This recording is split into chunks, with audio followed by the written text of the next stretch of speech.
Hello. Have you ever wasted your whole day binge watching, scrolling through social media, or just wasting your time? Have you ever felt an important task or a project because you put it off till the last day? It happened to me. I found myself in a never-ending cycle of procrastination and overworking.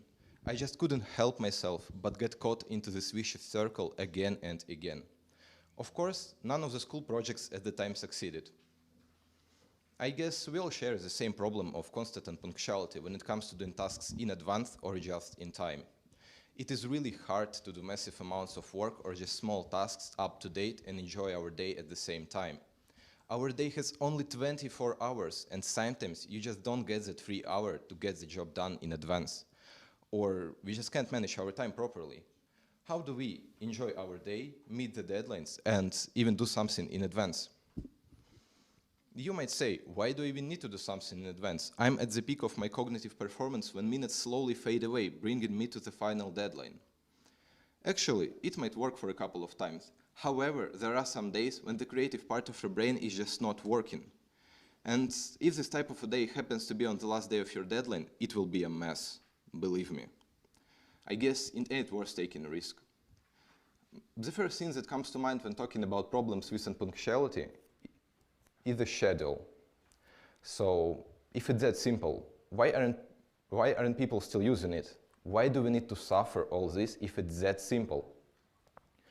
Actually, it's not that simple, and most people don't want to set their schedules because they have full perception of how we should use them. Most people imagine a calendar like this. What's wrong with the first half of our day?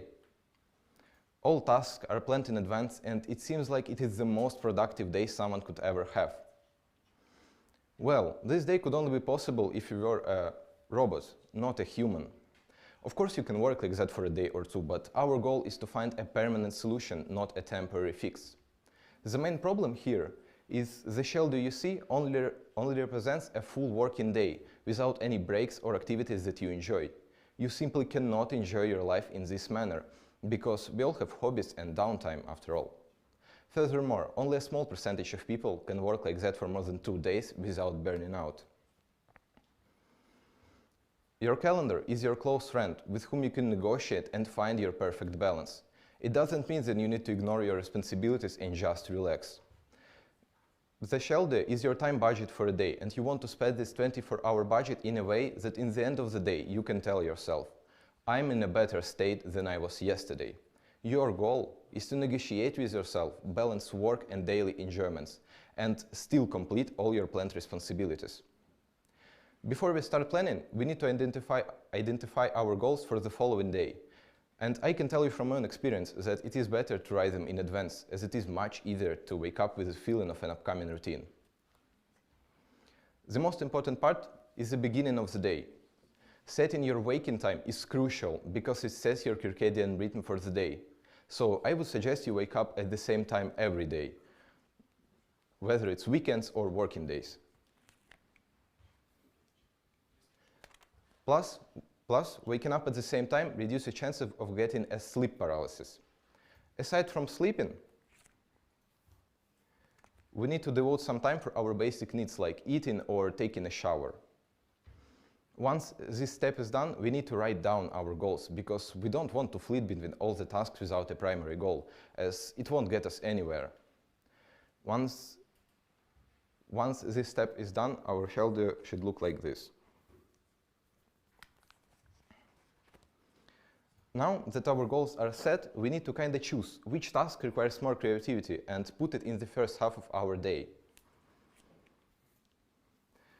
For example, if we choose between doing algebra and writing scenario for an upcoming presentation, we would put the writing in the beginning, because our brain is fresh and not tired as it is in the evening.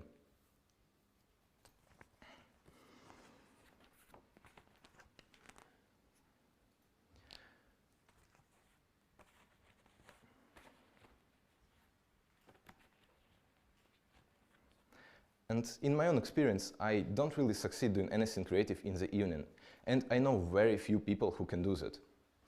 So, prioritizing creative tasks is the key. Our next step is to decide the right proportion of work and reward.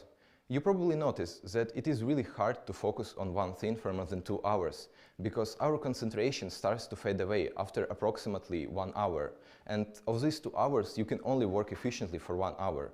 We really waste 1 precious hour of work. Instead of working for 2 hours straight, we need to split it up into a different part. For instance, your evening tasks is to learn your history course materials. You need to regurgitate a ton of monotonous information. It is hard to do it in a row. So we take our 2 hours and split them up into 4 different parts. Now we have 30 minutes of studying and 5-minute break following after it.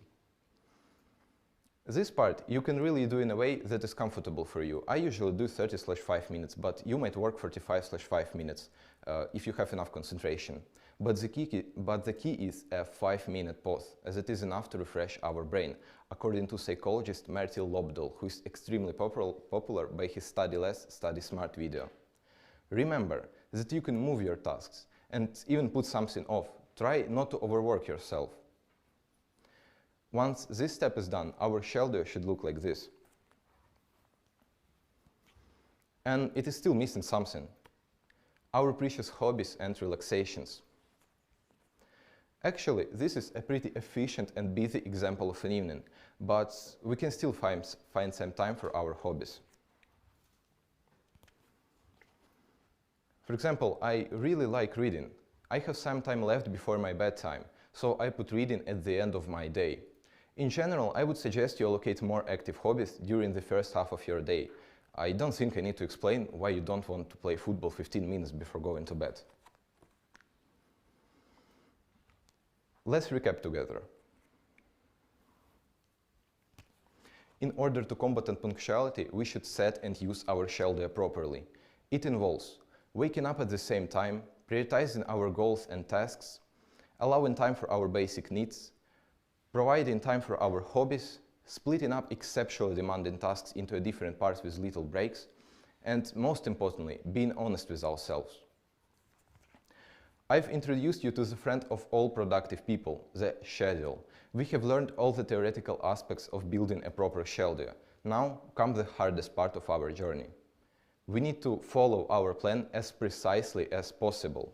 And I will assure you that you won't complete 100% of your planned schedule on the first day, because a strong friendship cannot be built in a single day. You can become friends with a schedule only through negotiation and persistence, but we can alleviate our sufferings a bit by doing everything step by step. So I have a little challenge for you.